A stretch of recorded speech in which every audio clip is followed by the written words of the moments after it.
Деновиве делови од градот по неколку часа остануваат без вода за пиење. Во водовод велат дека се работи за дефекти. Дневно интервенираат на неколку места, но тврдат дека се трудат прекините да не траат повеќе од 3-4 часа. Дефектите се резултат на старата и дотрајана мрежа. Обично ние се трудиме да не трајат повеќе од 3-4 часова, затоа што е нормално дека прекинот на вода повеќе од 4 сата веќе ствара и нервоза, и проблеми, и потреби и така.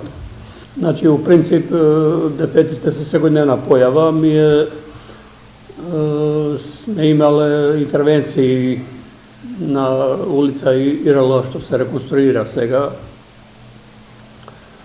Сме направиле еден байпас како припрема за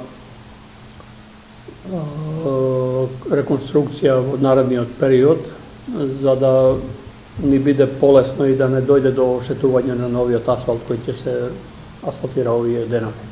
2, 3 и 4 дефекта имаме дневно.